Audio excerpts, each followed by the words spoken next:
Hi, I'm Dr. Eric Westman, and this is the Keto Made Simple podcast. Hi, everyone. Dr. Eric Westman here, and welcome back to my channel where I typically review and debunk nutritional misinformation online. But occasionally I get the pleasure to interview the movers and shakers that I have identified in the keto low-carb community. And today we have Ben Azadi with Keto Camp. And I ran across, hey Ben, how you doing? Hey, Dr. Westman, big fan of your work. Love what you're doing. It's an honor to be here. Well, my pleasure. And we crossed paths at a Keto Salt Lake meeting. Yes. And I can't remember what year, it's all kind of a blur. But I was just so impressed with your enthusiasm. And I mean, you lit up the crowd, the audience. And so you won't be able to show that here, that skill. But I've also been following your videos on YouTube and as an influencer, and I kind of like to learn from you, and a two-way street. But first, please introduce yourself to a group that may not know your story of how you got where you are now. Absolutely. Yeah. And I've loved your work and I've learned so much from you. So it's an honor to be here. I'm somebody who struggled with obesity, both physical obesity and mental obesity for 20 plus years growing up here in the US, following a standard American diet, as we both know, heavily processed diet. I had addictions to sugar and drugs as a teenager, and also video games. I had video game addiction as well. And my parents were divorced. As I was a kid, I was growing up, they were divorced. And my mother actually raised me and my sister.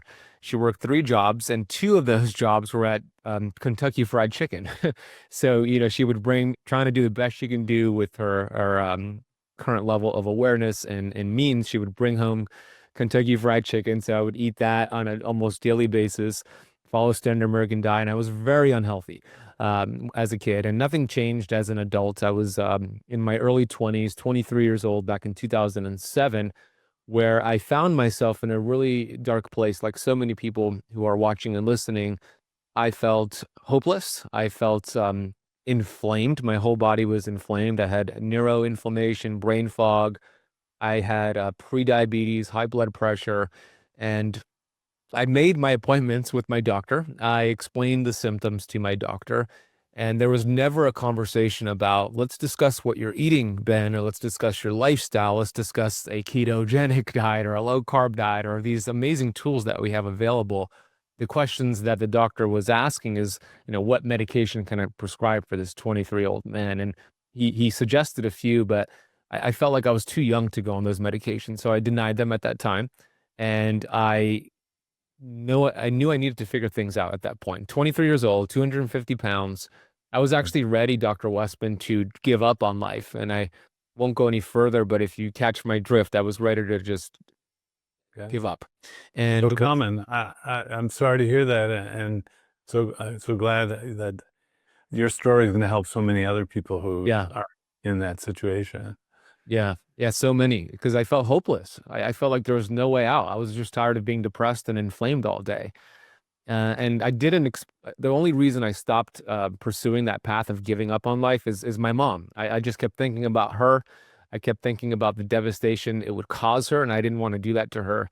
And for me, the first shift was actually not a nutrition or a fasting shift. It was actually more of a mindset shift. I started to read books from Dr. Wayne Dyer and Bob Proctor and Tony Robbins, these incredible authors. Yeah. And the books really did, first of all, help me take responsibility and ownership over my problems. I stopped blaming my slow metabolism or bad genetics or enabling family members. And I took responsibility. And then I started to move my body, eat real food. And these changes started to happen day after day, week after week. And 9 months after I made that decision to take ownership and responsibility, I lost 80 pounds of fat in 9 months. I went from 34% body fat at my highest to 6% at my lowest. And yeah, it's cool to achieve a physical six pack, but I achieved a mental six pack, and the depression, the mental illness I was dealing with started to just fade and fade and fade. And I'm happy to report that was 17 years ago. I've been in the health space since then, and I haven't returned to that state of mind and also the state of illness that I was in. Well, I suppose you're following, like me, the new research that's going on with mental health, even changing the food and changing the mind and reversing severe mental illness, including depression and bipolar. And that's the metabolic mind group. Yes. So many things get better when the nutrition gets right. And isn't it kind of crazy how we wouldn't dream of putting bad gas in the car? In fact, you can't get bad gas at the gas station, but you go into the convenience store at the gas station and you can get garbage that to put in the human body, but the car we keep the fuel perfect. So yeah, how do you bring that up as a or are you now? I'm wondering, you're helping people who are coming to you. I wonder if someone isn't now thinking about this, what would your approach be? You have a great way of saying things and, getting the nutrition right. How can you make that just so obvious? Yeah, so right, exactly. So important, right?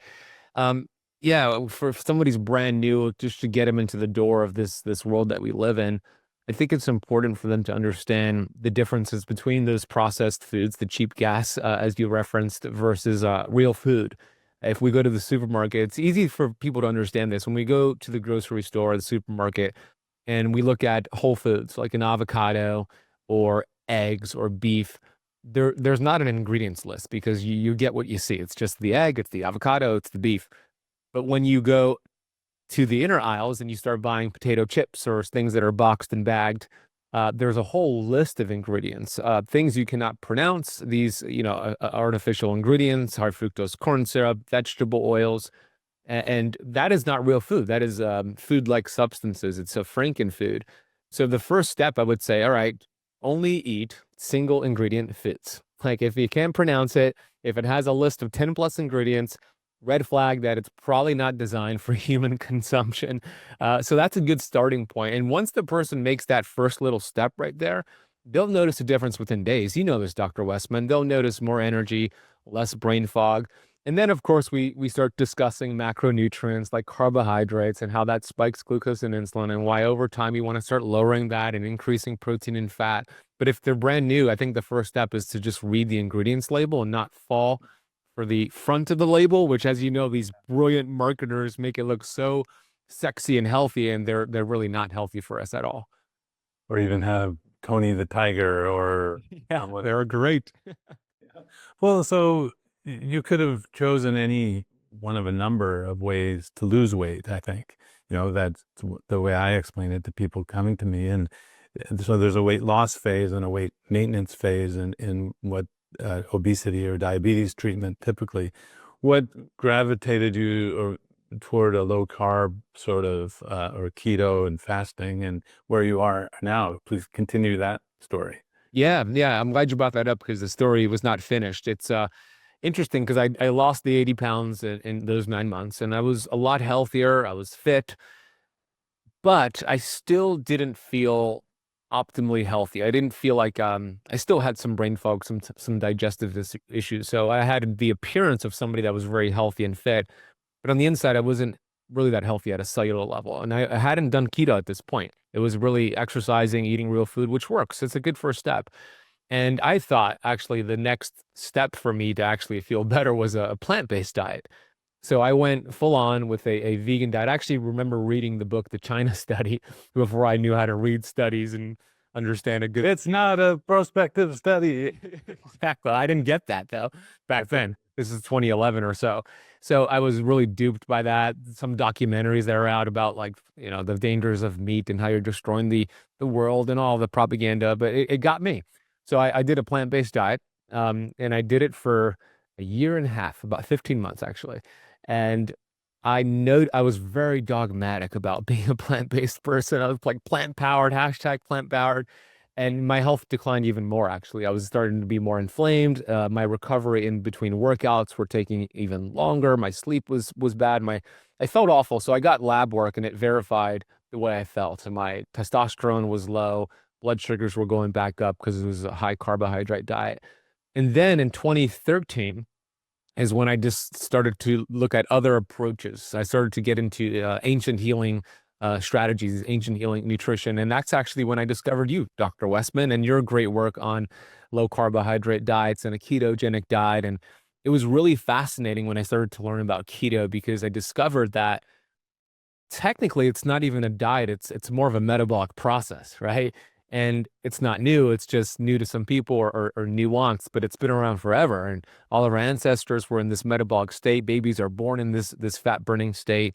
And I wanted to experience what it feels like to be back in this fat burning state. So I started to do keto back in 2013. That's back when it was hard to test the ketones. It was like $8 a strip. And if you messed up on that finger prick, you lost $8. I remember being frustrated about that. So I did a high fat, low carbohydrate diet. I paired that with some intermittent fasting, because I started to read about intermittent fasting. And that was the point where now I felt optimally healthy. Now I felt health at a true cell level. And that's when I got into keto and fasting. And there's been different iterations of it since. But yeah, it started back in 2013. And you were a great inspiration for me to start that. That's great. I'm glad that this was helpful. Now, just to set the record straight, all I did is study it, and I didn't come up with it, right? So we're all following something that's been around a long time. But we were one of two groups, Jeff Volek Yes. at Ohio State, who started studying and putting it into papers and all. And now in a textbook, yay thick, there's a textbook about what the keto diet means and low carb. But when you say you feel inflamed, or now you feel less inflamed, to someone who doesn't know that language, what does that mean to you? Yeah, there's to me, there's two primary types of inflammation. We have the acute inflammation, which it's not necessarily bad if we work out and we're sore. There's some acute inflammation, and then we send the properties to heal. We get stronger and better. If we sprain an ankle, same thing, acute inflammation, and then we recover. It's the chronic inflammation that's the problem. When our cells and cell membranes are chronically inflamed, the body will present symptoms to us to show us that we're off track. Something we're eating, even something we're thinking, something in our environment is creating a blockage and interference. So I'll show you a check engine light, the symptom, in the form of maybe it's brain fog. Maybe you start gaining weight. Your blood pressure goes up. You have afternoon fatigue. And of course, that starts to progress. If you don't pay attention to the body, it's always communicating to you these subtle symptoms, which show up really subtle. Joint pains, muscle pain. Joint pain, muscle pain, Yeah. post-nasal drip, digestive issues. Like, it could be one or it could be many, but they start subtle. And then over time, it's a full-blown diagnosis. It's okay, you're diabetic, or you have autoimmune, or whatever it is. But it will start with Fibromyalgia is, yeah, which is debilitating for individuals. So yeah, for me, personally, I had the joint pain, I had the back pain, the knee pain, my knees felt inflamed. Of course, I had the extra weight. I had digestive issues, brain fog. I would feel bloated after eating meals, and I was not paying attention to my body communicating to us. And I think a lot of people ignore that. It's like ignoring the check engine light in your vehicle.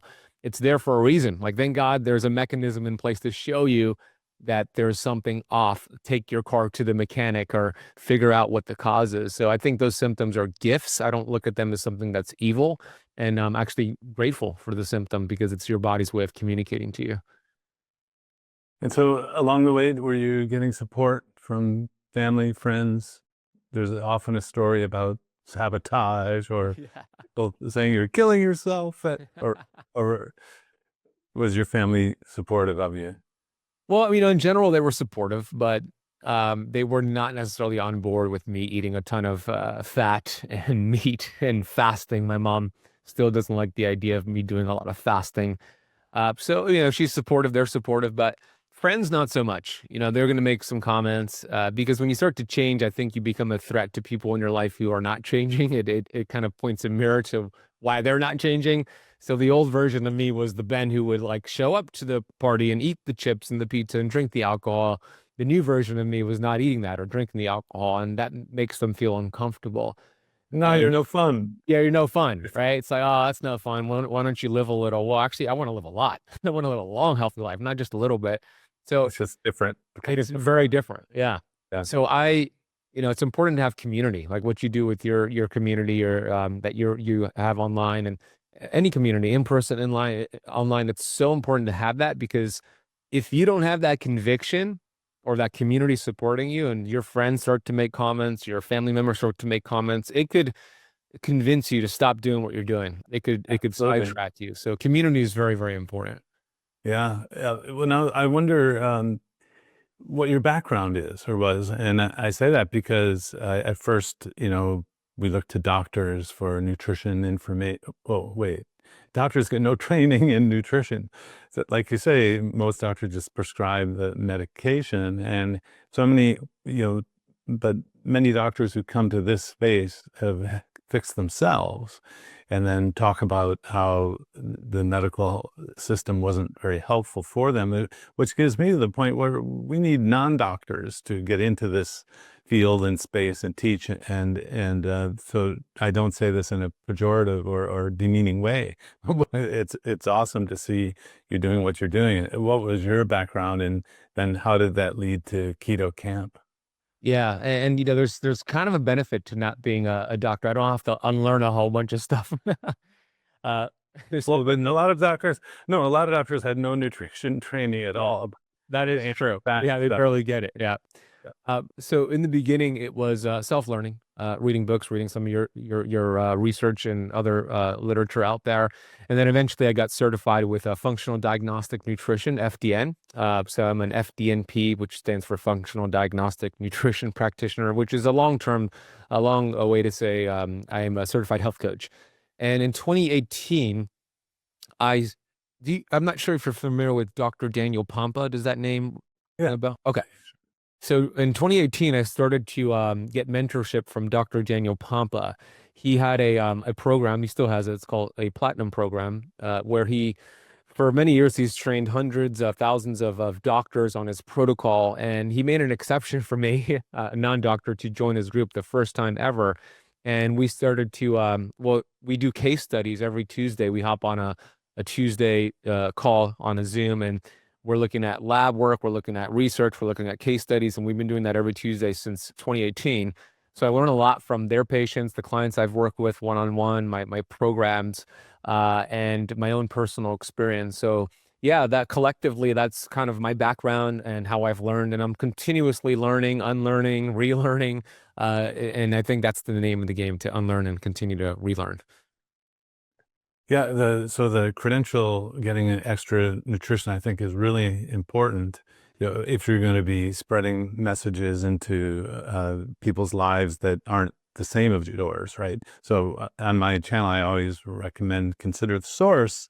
If the person who is giving information has really just done their own thing and only worried about their own experience, although the comments below usually tell you a lot about the effects of the influencer, and then how they rise is generally a good thing. But I think it's great to have a credential to know. So I worry a little bit about having someone fasting, especially for a long period of time, without understanding how that can impact the medication treatment. Yeah. So I wonder, in your teaching, did you get that sort of the guardrails of, be sure to caution someone if they're on insulin, you got to watch the blood sugars like crazy, that sort of thing? Or was the training kind of outside the clinical realm? Well, when it comes to like the social media content on fasting, where I talk about like a 72-hour fast or a 100-hour fast, at the end of those videos, I always attach a Q&A. And in that Q&A, I address that. Like, should you be doing this if you're on medication? And of course, the answer is, well, maybe, but talk to your doctor about that, especially if you're on insulin, of course, because you don't want to go hypoglycemic.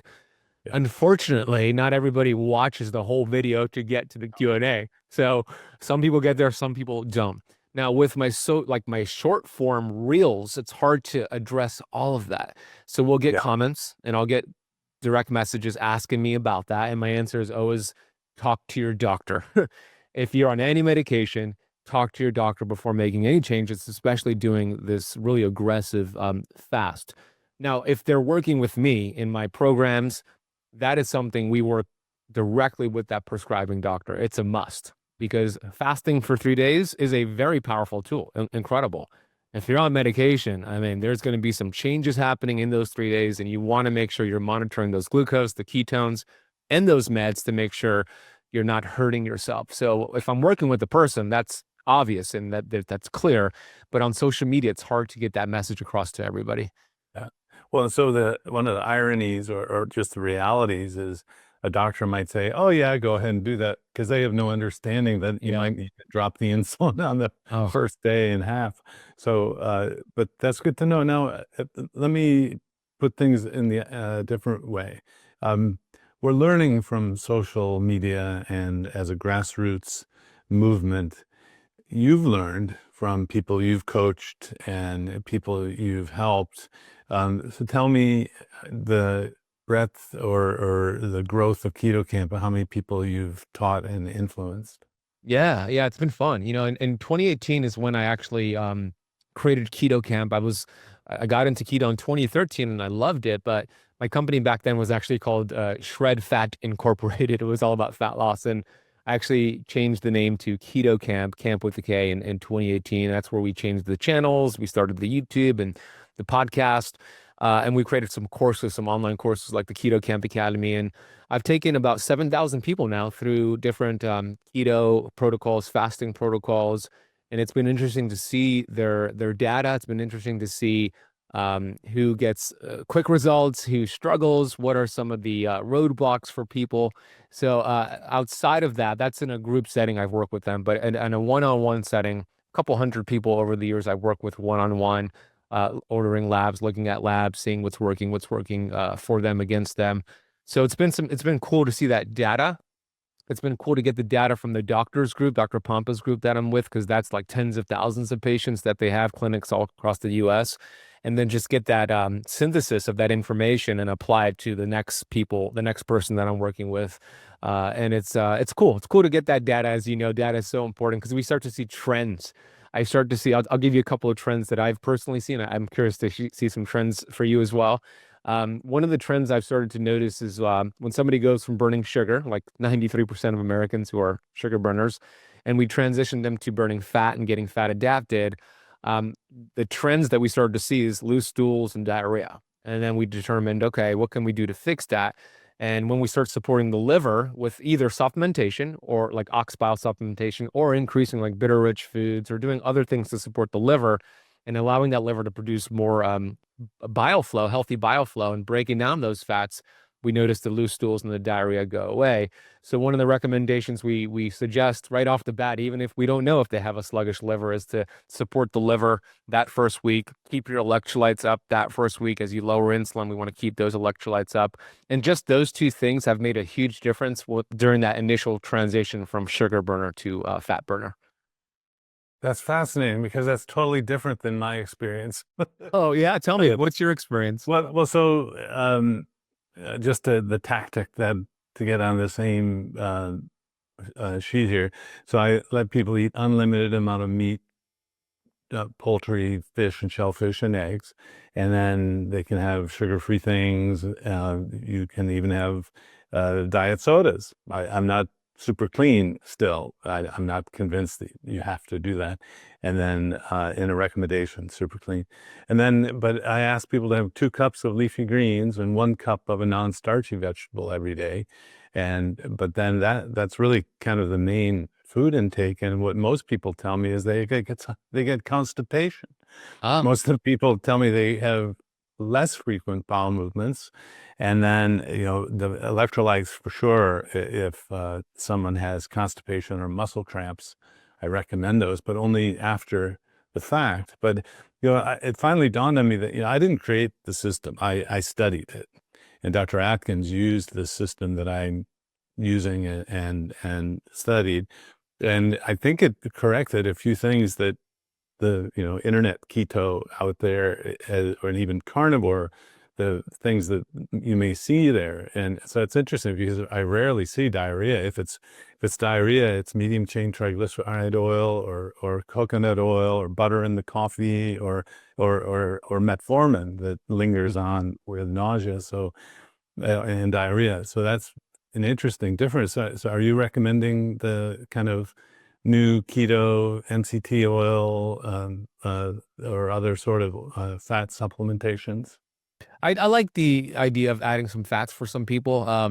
For MCT oil, to your point, yeah, we go low and slow with that because that could cause some loose stools and diarrhea right away. I like the idea of eating whole foods though. Like that's the main thing. And the green leafy vegetables is also something I recommend, especially the ones that are more bitter rich, like arugula and artichokes. And big fan of apple cider vinegar as well, for keto, or even if you don't do keto. Yes, it's not something I grew up in the teaching. It wasn't a thing 20 years ago. And Yeah. so it's what actually, if someone has side effects early on, I'll, ask, are you having apple cider vinegar? Why not stop that? So, everyone comes with their own preconceived notion of what keto is today, True. because there's so many different versions, and a lot of them can work and are healthy, but we want to diminish side effects. So I never really had the liver detox. That's not part of my lexicon. So it's just fascinating. It is fascinating. Yeah, and you're right. There's so many different ways to get into ketosis. I think number one, we just have to lower insulin. So how you get there could be different, but as long as you lower insulin, you're going to get there. That is the overall goal. Yeah. Well, so now, pushing my knowledge, hopefully, where should I start thinking? I don't typically introduce fasting. I don't. I say, if you're not hungry, you can eat once a day and call it intermittent fasting. That's great, but don't white knuckle through to just one meal a day and eat carbs, which is what intermittent fasting means to a lot of people, right? Sure. So now that there are very little carbs around, um, when would I, in my patient population, get benefit by, say, doing a couple days of total fasting, or maybe even longer? Have you seen people who were stuck or had a particular problem and that helped? I love fasting and responsible fasting, of course. It's a very, very powerful tool. I always say a chainsaw is also a very powerful tool, but it can also hurt you if you haven't read the user manual. Same thing with fasting. You got to read the user manual. It's such Before, a great way of putting things. thank you, Doc. It's true though. It is. I mean, it could get the job done, or it could hurt you. Chainsaw fasting, same thing. So with I like to get them fat adapted first. I like to get them in ketosis, verified by looking at blood ketones, beta hydroxybutyrate, and then we start eliminating the snacks. They have 3 meals a day, breakfast, lunch, and dinner. Then, if they feel good doing that, we start pushing either their breakfast up or their dinner down, however they want to do that. But we just do it for about a couple hours. So let's say we go from 12 hours of daily fasting, which is not much, to 14 hours. And then we go from 14 to 16. A lot of people in my group find a sweet spot that 18 hours fasting, 6 hours eating, 2 to 3 meals, keto meals is a good general sustainable protocol. Now, if they feel stuck, if they still have severe insulin resistance, and in some cases, of course, diabetes, we could pull the lever even more and start to implement a 24-hour fast, a 36-hour fast, always looking at glucose and ketones during the fast, making sure if they're on medication, we're working with their doctor on that. But we start to pull these levers, and it's a great way to get more healing. It's a great way to force insulin down, lower inflammation, reset the gut, and just let the gut rest instead of digesting food. So I do like those levers, but I don't use those levers in the beginning. I want them to first build up the fasting muscle first. And are there any particular situations where this might be beneficial, or do you kind of do it with everyone? Not everybody, not everybody. So those who are really overweight and obese, this is beneficial for them to lower insulin and start tapping into stored fat, producing more ketones. Those who are, I've seen it work really well for autoimmune conditions as well as a way to help with autoimmune symptoms. Um, those who want to be preventative here and are afraid of certain diagnoses and in the future, you could do some cleanup, some autophagy and some cellular cleanup, and they could be proactive here. But not everybody wants to do it. Some people are afraid to go a day or two without food, and I would never pressure them to do that. But those who are insulin resistant and diabetic, we pull those levers a lot. It works really well for those metabolic syndrome clients. Yeah, I can imagine. And one reason we're chatting is I've had my own experience with patients. Usually, it takes me, 5 to 10 patients, because I'm very conservative and don't want to change much, like most doctors, or I just want to make sure it doesn't apply to 1 or 2 people. But the more I hear people doing their own fasts, breaking, I've seen it break like really tough stalls. Like, I mean, people are eating 500 calories a day and nothing, there's no weight loss at all. And they're actually, so anyway, yeah, I can see how certain clinical situations, this would be very helpful. Is there anything that you've learned where a boundary you don't want to cross, where you might not want to do fasting? Yeah, for sure. If somebody is overly stressed, they have a lot of stress in their life, adding in a long fast, like a 36-hour fast or more, I think it's too much stress for the body to adapt to. Fasting is a stressor. It's a positive, a hormetic stress, but if you already are so stressed out, you're not getting quality sleep, you're stressed out at work, and then you apply another stress. I wouldn't recommend that. So I make sure they're getting good sleep and they're managing their stress well, and then we start applying more stressors. If they have, of course, an eating disorder, whether it's active or a history, that's something that could be you could open up Pandora's box there, and you don't want to really start to do too much fasting with them, and that they would work with the specialist on that. If they're really underweight and malnourished, definitely don't want to add more fasting and autophagy, which is catabolic. What else? Outside of that, if they're under the age of 18, we don't want to do much fasting as well. But outside of that, I think there's a role for it if it's done properly.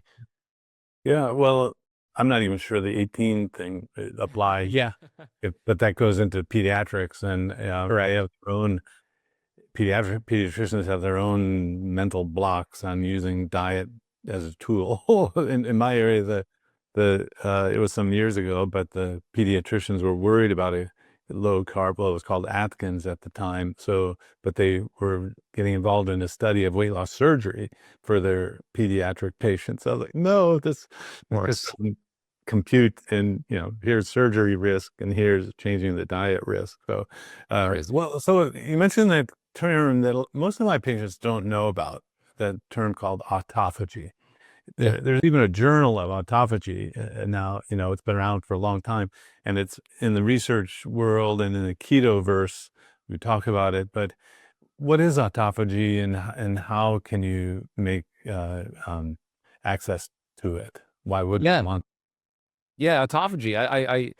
Autophagy is a cellular cleanup process, where the body starts looking for damaged cells and proteins, even toxins that have accumulated, and it starts cleaning it up. To put it bluntly, there's the analogy I give for autophagy is the refrigerator. If we open up the refrigerator and we look at all the groceries, we see that every grocery has an expiration date, and if we let all the groceries expire in the fridge, and then we buy new groceries and put them in front of the expired groceries and close that door, come back the next day, open up that door, it's going to be a really toxic environment. Disease will manifest and grow in that environment.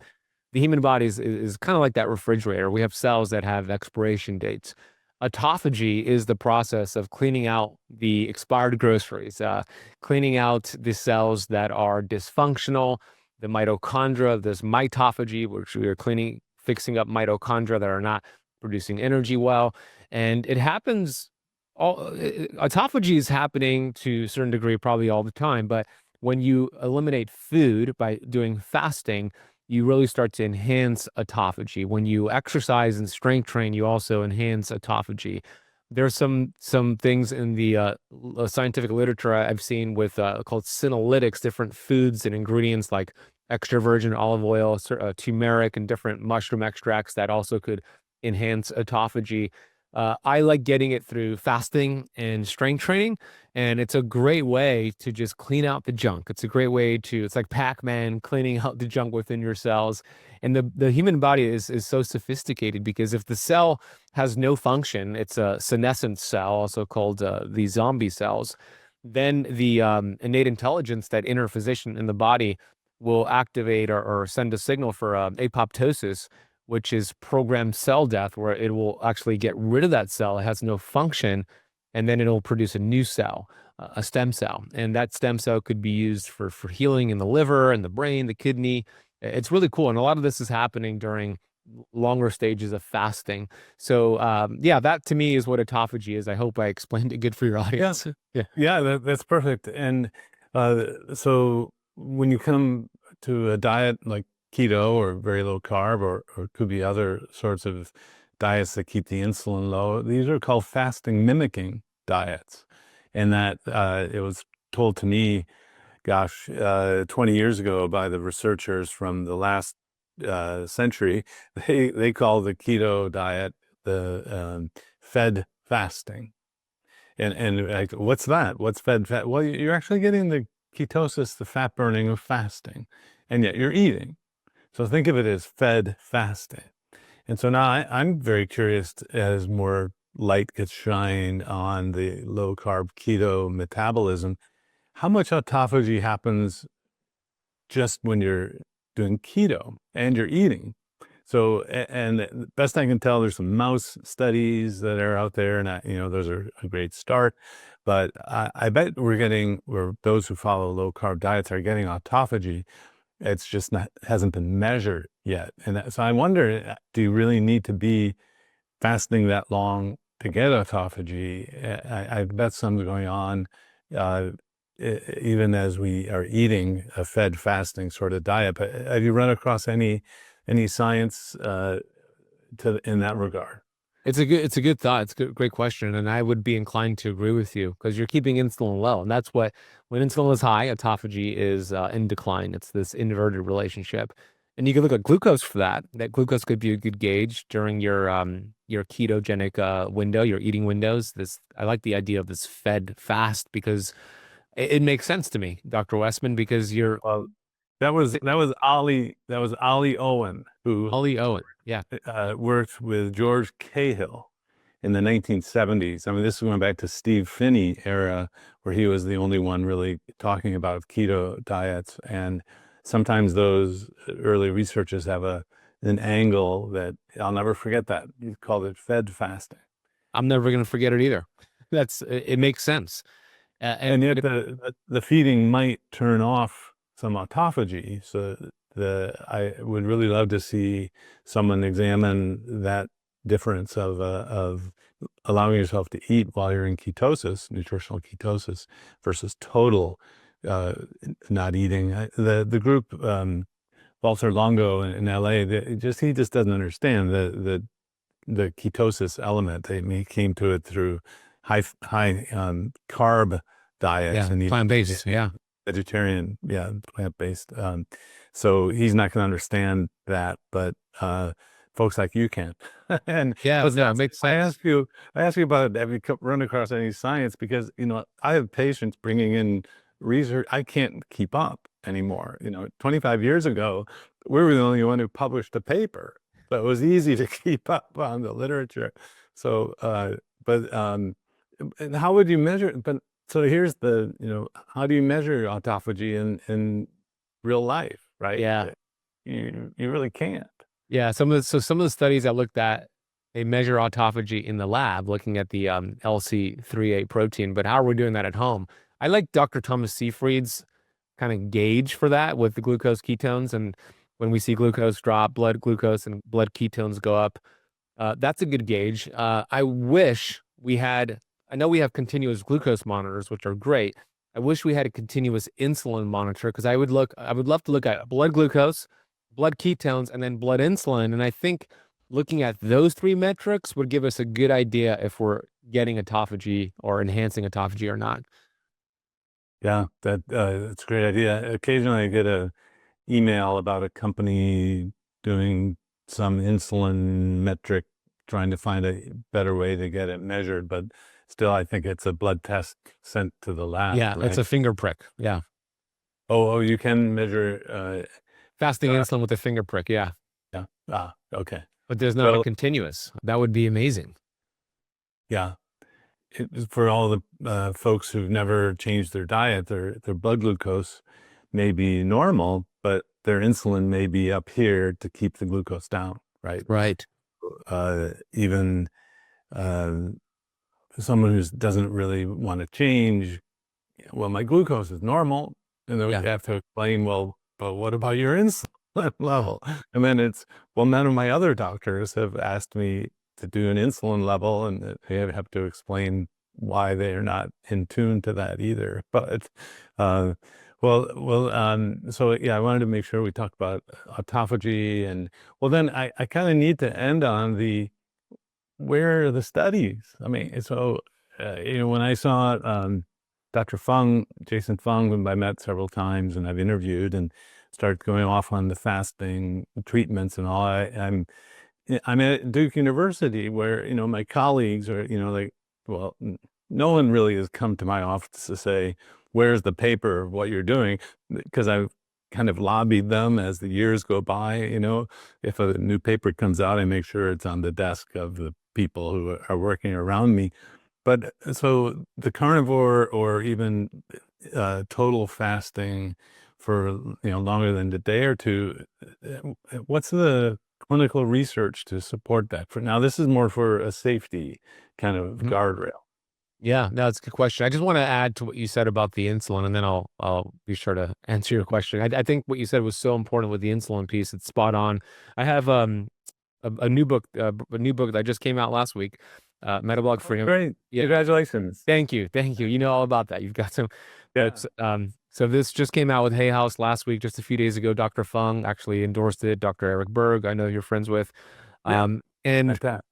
I reference or I make the case that a fasting insulin blood test is one of the most important tests that you need to get done because to your point, I have the Whitehall study too in here that showed you could have a insulin resistance for 6 to 14 years without your fasting glucose changing at all. And we're missing it by only looking at fasting glucose and even A1C, which are good markers to get, but it's the insulin that will rise first.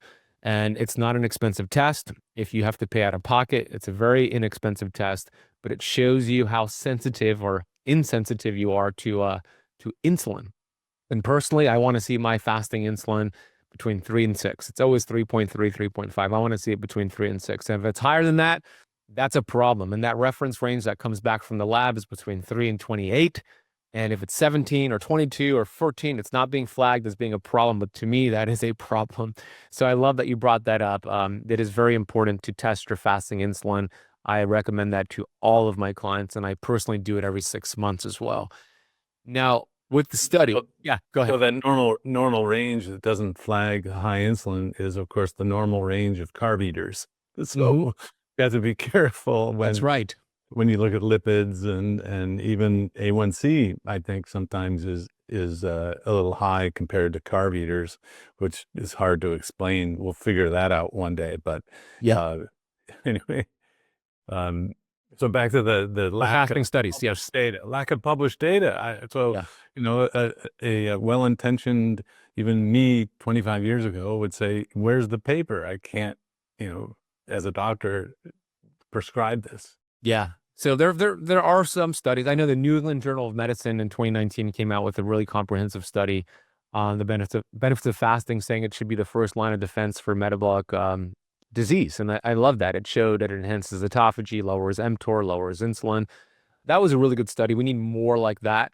Um, I know I've had personal experience with thousands of people looking at their blood glucose, looking at labs, and I use that as a valuable metric. It's not a study, but it is valuable to me. There are studies showing 24-hour fast in men could enhance human growth hormone secretion by 2,000%, and this is in men over 40. And for women, around 1,300% secretion in human growth hormone. There are also some studies showing 24-hour fast could enhance brain-derived neurotropic factor in the brain, which is great for just creativity and productivity. There's an interesting study, Dr. Westman, on dopamine. Dopamine resistance is a big deal these days, kind of like insulin resistance. And dopamine, of course, is a chemical that the body produces that helps you feel happy and grateful and satisfied. And in this day and age, we have so many dopamine hits from processed foods, sugar, drugs, of course, but social media and Video games. video games. Yeah, exactly. All of this. And we're getting these dopamine hits. So we want more dopamine and more dopamine. And that leads to more addictions, more food cravings, and bad behaviors. So we want to resensitize those D2 receptor sites in the brain. And I found a study showing a 48-hour water fast, which means just water for 48 hours, starts to resensitize those D2 receptor sites in the brain. So there are some studies coming out there. It's gonna, I hope it continues to come out, but I know there's not a lot of money to be made with fasting. You can't put it into a pill, so it might be difficult to get all the great studies, but there are a few out there. Yeah, well, yeah, I could envision that for even people who are very sick on a lot of medicines, that this used to be done, 60 years ago. You put someone in the hospital and fast, Yeah. and take them off the medications under medical supervision. Or I think there are places you can go. I've had some of my patients travel to a center where they help you fast and for a longer period of time. It is a strong medical treatment, as are the things that we're talking about, which is awesome and scary at the same time because doctors don't typically understand that. But the power really is in the food, isn't it? It is. Yeah. You just got to remove the interference and the body will heal itself. It's amazing. Yeah, and that's quite a holistic statement there. Yeah. That's my premise. I believe it. Well, finally, it took 25 years of me, in this field, talking to people about ketones and ketosis and watching the horror of other doctors and, oh my God, keto, where my phone was running out of battery and it said, do you want me to go into self-destruct mode? So I think I had like a hallucination, right? Or I was tired, and no, it wasn't going into self-destruct mode. It said, do you want to go into safe mode?